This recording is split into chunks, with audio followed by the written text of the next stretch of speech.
గత కొన్ని రోజులుగా ఉమ్మడి తూర్పుగోదావరి జిల్లాలో ప్రవేశించినటువంటి పెద్ద పులి అయితే ప్రస్తుతం కాకినాడ జిల్లాలోకి అయితే ప్రవేశించింది. కాకినాడ జిల్లాలో మనకు ప్రధానంగా తెలిసిందే ఈ యొక్క పోలవరం జిల్లా నుంచి అటుగా ప్రత్తిపాడు నియోజకవర్గానికి అయితే ప్రస్తుతం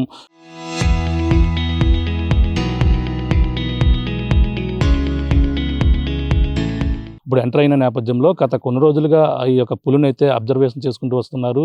ఇప్పటికే ఈ యొక్క ఎవరిపైనా కూడా దాడి చేయనప్పటికీ కొన్ని పశువులపై ఇప్పటికే దాడి చేసినప్పటికీ ఈ పులి ఈ యొక్క కదలికల్ని ఎప్పటికప్పుడు ఈ యొక్క ఏదైతే ఇప్పుడు దానికి అమర్చినటువంటి రేడియో కాలర్ దాని ద్వారా కూడా దాని ట్రాకింగ్ అయితే చేస్తున్నటువంటి పరిస్థితి ఉంది. ప్రస్తుతం ఈ కాకినాడ జిల్లాలో పులి ఈ యొక్క శంఖవరం ఈ యొక్క ప్రాంతంలోకి అయితే ప్రవేశించిన నేపథ్యంలో దీని యొక్క అప్డేట్ ఏ విధంగా ఉందో మరిన్ని విషయాలు తెలుసుకునేందుకు కాకినాడ డిఎఫ్ఓ ప్రస్తుతం రామచంద్రరావు గారు మరిన్ని విషయాలు తెలుసుకునే ప్రయత్నం చేద్దాం. సార్ చెప్పండి, ఈ యొక్క పులికి సంబంధించిన అప్డేట్ ఏ విధంగా ఉంది, దాని యొక్క ఇప్పుడు ఏ ప్రాంతంలో ఇప్పుడు సంచరిస్తుంది? గత రాత్రి కాకినాడ జిల్లా శంఖవరం మండలంలో బావురుపాడు విలేజ్ ప్రిమిసెస్లో అవుట్స్కట్స్లో క్యాటిల్ కిల్ జరిగిందండి. సో గేదె దూడని అటాక్ చేసి పులి చంపడం జరిగింది.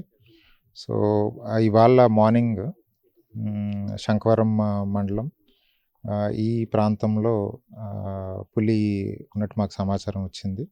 సో ఇమీడియట్గా ఫారెస్ట్ సిబ్బంది అందరూ కూడా ఇక్కడికి రావడం జరిగింది. అలాగే ఇక్కడ ఉన్నటువంటి నియర్ బై విలేజెస్ అన్నిటిని కూడా అలర్ట్ చేయడం జరిగింది.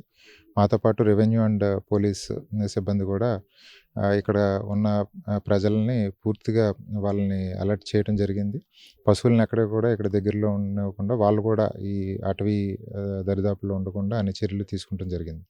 అలాగే పులి మళ్ళీ జనావాసాల్లోకి వచ్చే అవకాశం ఉంది అన్న దాంతో మేము స్పెషల్ టీమ్స్ని కూడా ఇక్కడ అరేంజ్ చేయడం జరిగింది. ట్రాంక్యులైజ్ చేయటానికి అవసరమైతే బంధించడానికి అన్ని చర్యలు తీసుకుంటం జరిగింది. సో మార్నింగ్ నుంచి టీమ్స్ అన్నీ రెడీగా ఉన్నాయి. ఇవాళ నైట్ కూడా కంప్లీట్గా ఇక్కడే ఉంటారు టీమ్స్ అన్నీ కూడా. అందరూ కూడా అలర్ట్గా ఉన్నారు. వి విల్ సీ, అంటే ఇటువైపు దిగుతుందా లేకపోతే ఇంకొక వైపు కొండపై నుంచి దిగుతుందా అన్నది. ప్రస్తుతం అయితే పులి అటవీ ప్రాంతంలోనే ఉంది. బట్ చుట్టూ కూడా ఫారెస్ట్ ఫ్రింజ్ విలేజెస్ ఉన్నాయి కాబట్టి ప్రివెంటివ్ మెజర్స్గా మేము ప్రికాషనరీ మెజర్గా కూడా ఈ అన్ని అరేంజ్మెంట్స్ అన్ని చేయడం జరిగింది. ఇప్పుడు దానికి రేడియో కాలర్ ట్రాకింగ్గా అమర్చారు. దాని సిగ్నల్స్ అన్నీ కూడా పూర్తిగా ఫుల్ ఫ్లెక్స్డ్గా పనిచేస్తున్నాయండి. వాళ్ళు అనుమానాలు ఉన్నట్టుగా చెప్పుకొస్తున్నారు. అంటే అది పనిచేస్తుందా లేదా అనేది కూడా దానిపై ఎటువంటి అపోహలు ఉన్నటువంటి పరిస్థితి, దాన్ని ఎలా క్లియర్ చేస్తారు? లేదండి, పూర్తి స్థాయిలో పనిచేస్తుంది. 1 hour బిఫోర్ కూడా మనకి లొకేషన్ అప్డేట్ కూడా వచ్చింది. ఇక్కడ దగ్గరలోనే ఉన్నట్టు అప్డేట్ వచ్చింది. సో దాన్ని బేస్ చేసుకుని మళ్ళీ ఇంకొకసారి విలేజ్ అందరినీ కూడా అలర్ట్ చేయడం జరిగింది. సో ఏ విధమైన అపోహలు చెందాల్సిన అవసరం లేదు. రేడియో కాలర్ వర్క్ చేస్తుంది. బట్ ఇంటీరియర్ ఫారెస్ట్లో ఉంటే టైగర్ మూమెంట్ ఉంటే శాటిలైట్ క్యాప్చర్ చేసుకుంటాకి కొంత బ్లాక్ స్పాట్స్ ఉంటాయి. అప్పుడు మనకి ఆ సిగ్నల్ అందదు. బట్ మిగతా టైంలో అందుతుంది. మనకి 1 hour బిఫోర్ కూడా వచ్చింది. అలాగే VHF ఫెసిలిటీ కూడా ఉంది. రేడియో సిగ్నల్స్ కూడా క్యాప్చర్ చేయడం జరిగింది. ఇక్కడ దగ్గర ఉన్న ప్రాంతంలోనే పులి సంచరిస్తున్నట్టు మాకు పూర్తి ఇన్ఫర్మేషన్ ఉంది. అంటే పులిని పట్టుకునే అన్ని ఏర్పాట్లు కూడా చేశారంటే జనరల్గా అప్పట్లో ఏదైతే తూర్పుగోదావరి జిల్లాలో అప్పుడు పట్టుకున్నటువంటి పరిస్థితి ఉంది. ఆ విధంగానే ఇప్పుడు గైడ్లైన్స్ ప్రకారంగా దాన్ని పట్టుకునే ఇప్పుడు అన్నీ కూడా ఆర్డర్స్ వచ్చాయండి, అన్ని పర్మిషన్స్ వచ్చినాయండి. సో ఏదైతే NTCA గైడ్లైన్స్ ఉన్నాయో ఆ గైడ్లైన్స్ ప్రకారమే అన్ని చర్యలు తీసుకుంటున్నాము. ఆ ప్రోటోకాల్ పూర్తిగా ఫాలో అవుతున్నాము. సో ఖచ్చితంగా ఈ ఇష్యూ ఏదైతే ఉందో రిజాల్వ్ అవుతుందని ఆశాభావం వ్యక్తం చేస్తాం. అంటే ఇప్పుడు దీని ట్రాకింగ్ చూస్తుంటే ఇప్పుడు ఇటువైపు వచ్చింది. గతంలో 3 సంవత్సరాల క్రితం ఇదో ఏరియాలో ఒక పులి తిరిగింది. కానీ ఇప్పుడు మళ్ళీ ఇదే రిటర్న్లో ఈ విధంగా రావడానికి ప్రధాన కారణం ఏంటంటే వచ్చి ఇటువంటి అది ఎక్స్ప్లోర్ చేస్తుంది. టైగర్ ఏంటంటే టెరిటరీని ఎస్టాబ్లిష్ చేసి భాగంలో పెరిఫెరీలో తిరగటం అన్నది సర్వసాధారణం. అది ఫారెస్ట్ ఏరియాస్లో ఉన్నంత వరకు ఎవరికి ఏమి ఇబ్బంది ఉండదు. బట్ జనావాసాల్లోకి రావడానికి ప్రయత్నం చేసినప్పుడు ఖచ్చితంగా ఫారెస్ట్ డిపార్ట్మెంట్ ఇంటర్వెన్షన్ ఉంటుంది. సో దాంట్లో భాగంగానే ఇప్పుడు అన్ని చర్యలు తీసుకున్నాం. ఎవరు కూడా ఏ విధమైన ఆందోళన చెందాల్సిన అవసరం లేదు. అలర్ట్గా ఉంటే చాలు. అందరూ ఇక్కడ ఉన్న పబ్లిక్ కూడా అందరూ కోఆపరేట్ చేస్తున్నారు. ఒకరిద్దరు అవగాహన లేమితోటి వాళ్ళ పశువుల్ని అటవీ ప్రాంతం వైపు డ్రైవ్ చేయటం కానీ వాళ్ళు మూమెంట్ ఉంటున్నాయి. అవన్నీ కూడా డిపార్ట్మెంట్ సిబ్బంది అందరూ కూడా అలర్ట్ చేస్తున్నారు. వాళ్ళని కూడా నచ్చజెప్పి హ్యాబిటేషన్స్కే పరిమితం అవ్వండి అని వాళ్ళకి క్లియర్ కట్గా చెప్తున్నాము. గ్రామ పెద్దలతో కూడా మాట్లాడుతున్నాము. వారు కూడా పూర్తి సహాయ సహకారాలు ఇస్తున్నారు. సో వీరందరి సహకారంతో ఖచ్చితంగా మనకి ఈ ఇష్యూ రిజాల్వ్ అవుతుందని కోరుకుంటున్నాం. అంటే ఇప్పుడు ఈ చుట్టుపక్కల ఈ సమీపంలో ఉందన్నారు. ఈ గ్రామంలో అటువైపు అంటే కొండ దాటితే మళ్ళీ జనవాసాలకు వచ్చే అవకాశం ఉంది. ఈ అటువైపుకి వెళ్ళకుండా ఎటువంటి చర్యలు చేపట్టారు? సో, అక్కడ విలేజర్స్‌ని అందరిని అలర్ట్ చేసాము. వాళ్ళు కూడా ఈ లౌడ్ స్పీకర్స్ అన్నీ కూడా వాళ్ళు పెట్టుకొని కొంత డిస్టర్బెన్స్ అటువైపు ఉంటే సో, యూజువల్‌గా ఏంటంటే టైగర్ అవాయిడ్ చేస్తది డిస్టర్బెన్స్ ఉన్న వైపు. సో, ఫారెస్ట్ ప్రాంతంలోనే ఉంటాకి ట్రై చేస్తదన్న ఉద్దేశంతోటి వాళ్ళందరిని కూడా అలర్ట్ చేయటం జరిగింది. ఇప్పటి వరకు అయితే దీని ప్యాటర్న్ చూస్తున్నా గత కొన్ని రోజుల నుంచి దీని బిహేవియర్ అబ్జర్వ్ చేస్తుంటే ఎక్కడ కూడా జనావాసాల్లోకి రావటానికి ప్రయత్నం చేయట్లేదు. కేవలం ఫారెస్ట్ ప్రాంతం నుంచి కిందకి దిగి క్యాటిల్ కిల్ చేయటము, మళ్ళీ ఫారెస్ట్ ఏరియాలోకి వెళ్ళటం అన్నది చూస్తున్నాము. సో, ఇప్పుడు కూడా అలాగే ఉంటది అన్నదే ఉద్దేశము. సో, దాని ప్రకారం ఆ స్ట్రాటజీ తోటే ఒకవేళ కిందకి దిగితే జనావాసాల్లోకి వచ్చే ఛాన్స్ ఉంది కాబట్టి ట్రాంక్యులైజ్ చేయటానికి మేము అన్నీ సిద్ధంగా ఉన్నాం. ఒకవేళ అది ఫారెస్ట్ ఏరియాలోనే ఉండి కంటిన్యూయస్‌గా ఫారెస్ట్‌లోనే ఉంటే ఎవరికీ ఏ విధమైన ఇబ్బంది ఉండదు. ఎంతమంది టీమ్ పనిచేస్తున్నారు? అంటే సంయుక్తంగా ట్రాన్స్‌లేట్ చేయడానికి అలాగే వెటర్నరీ డాక్టర్లు ఉండాలి. వీళ్ళందరూ కూడా ఎంతమంది టీమ్ ఉందండి ప్రస్తుతం? మనకి ఎన్ఎస్టీఆర్ నుంచి టీమ్ వచ్చారు. వెటర్నరీ డాక్టర్స్ వచ్చారు. ట్రాంక్యులైజింగ్ టీమ్ ఉన్నారు. అలాగే ఫారెస్ట్ సిబ్బంది ఉన్నారు. At the same time revenue, police అందరూ కూడా ఒక సమిష్టిగా టీమ్ వర్క్ చేస్తున్నాము. సో, ఖచ్చితంగా ప్రజలకు ఏ విధమైన ఇబ్బంది ఉండదు. అందరూ కూడా ఎవరు కూడా పానిక్ అవ్వాల్సిన సిచ్యువేషన్ అయితే ఏం లేదు. బట్ అలర్ట్‌గా అయితే ఉండాలి. అంటే ఒకవేళ పులి ఎదురవుతే ఎటువంటి జాగ్రత్తలు తీసుకోవాలంటే కొంతమంది దానిపై బెదిరించడం గానీ, ఇటువంటి ఇలా పల్లెటూరులో అవగాహన లేని పరిస్థితులు కూడా ఉంటాయి.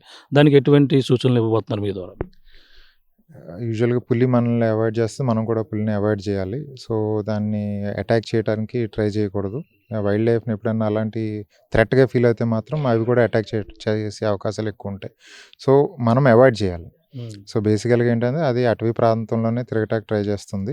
సో, మనం కూడా ప్రజలందరూ కూడా అది గమనించి దానికి లీస్ట్ డిస్టర్బెన్స్ ఉండేలాగా మనం ఆ ప్రాంతాలను వెకేట్ చేస్తే అది సాధారణంగా మళ్ళీ అటవీ ప్రాంతంలోనే వెళ్ళిపోతాయి.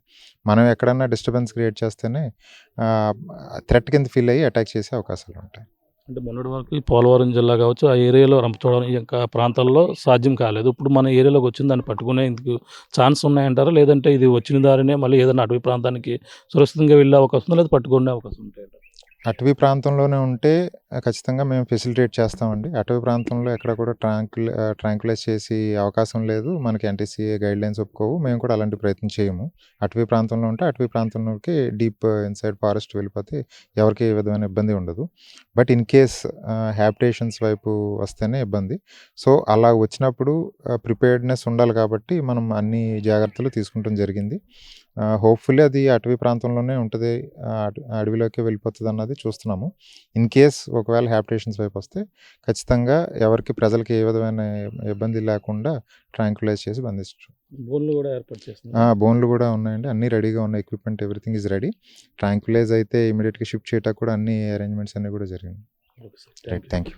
ఇది పరిస్థితి. ప్రస్తుతం పులిని పట్టుకునేందుకు అన్ని విధాలుగా కూడా అన్ని శాఖల అధికారులు కూడా సంయుక్తంగా కూడా పనిచేస్తున్నారు. పక్కన అటవీ శాఖ అధికారులు అలాగే డిఎఫ్ఓ డిస్ట్రిక్ట్ ఫారెస్ట్ అధికారి ఎవరైతే ఉన్నారో ఎన్ రామచంద్రరావు ఆధ్వర్యంలో ఇక్కడంతా కూడా టీం పనిచేస్తుంది. ప్రత్యేకంగా దాని ట్రాకింగ్ని అయితే ఆధారంగా చేస్తున్నారు. దానికి అమర్చినటువంటి రేడియో కాలర్ ఆధారంగా దాని ట్రాకింగ్ అయితే గుర్తించారు. మనం ఉన్నటువంటి ప్రాంతం సమీపంలోనే 200 మీటర్ల దూరంలోనే పులి అక్కడ నివాసం ఉన్నట్టుగా కూడా చెప్పుకొస్తున్నారు. ఈ నేపథ్యంలోనే ఇప్పటికీ దీనికి సంబంధించినటువంటి ట్రాంక్యులైజర్స్ ద్వారా కూడా దాన్ని బంధించేందుకు కూడా అన్ని ఏర్పాట్లు ఇప్పటికే ఏదైతే ఎన్టీసీఏ గైడ్లైన్స్ కూడా రావడం జరిగింది. నేషనల్ టైగర్ అథారిటీ ఏదైతే ఉందో కన్సల్టెన్సీ అథారిటీ కూడా పర్మిషన్ ఇచ్చిన నేపథ్యంలో అటవీ ప్రాంతంలో ఉన్నంతసేపు కూడా దాన్ని పట్టుకునేందుకు అవకాశం లేదు. దాన్ని సురక్షితంగా దాన్ని అటవీలోనే ఉంచేందుకు దానికి సంరక్షించేందుకు కూడా ఆ ఏర్పాట్లు అయితే చేస్తారు. ఒకవేళ పొరపాటున ఇప్పుడు ఉన్నటువంటి ప్రాంతం నుంచి జనావాసాల్లోకి వస్తే మాత్రం దాన్ని తప్పకుండా దాన్ని బంధించేందుకు అన్ని ఏర్పాట్లు చేస్తున్నారు. కానీ ప్రజలు మాత్రం ముఖ్యంగా అన్ని విధాలు కూడా సహకరించాలి. అలాగే దాన్ని ఎదురైనప్పుడు దాన్ని అవాయిడ్ చేయాలి. అంతేకాకుండా దానిపై అటాక్ చేయడం కానీ ఇటువంటి ప్రయత్నాలు చేస్తే మాత్రం ఖచ్చితంగా అదైతే అటాక్ చేస్తుంది. కాబట్టి అలాగే కేవలం ఇప్పటి వరకు పులి తిరిగినటువంటి ప్రాంతంలో ఎక్కడా మనుషులపై దాడి చేసినటువంటి ఆనవాళ్ళు లేవు. కాబట్టి ఎవరు కూడా భయాందోళన చెందవలసిన పని లేదు. అంటే సాయంకాల సమయంలో అందరూ కూడా త్వరగా ఇళ్లకైతే చేరుకోవాలి అని కూడా చెప్పుకొస్తున్నారు. ఏదేమైనా పులిని బంధించేందుకు ప్రస్తుతం ఈ కాకినాడ జిల్లాలో ఉన్నటువంటి శంఖవరం మండలం మండలం ఈ యొక్క గౌరంపేట పంచాయతీ పరిధిలో ఉన్నటువంటి మాసంపల్లి అలాగే ఒక గ్రామం మధ్య అయితే ఇప్పుడు ప్రస్తుతం పులి ఇప్పుడైతే ఉన్నటువంటి పరిస్థితి ఉన్న నేపథ్యంలో దాన్ని పట్టుకునేందుకు కూడా అన్ని విధాలుగా ప్రయత్నాలు జరుగుతున్నప్పటికీ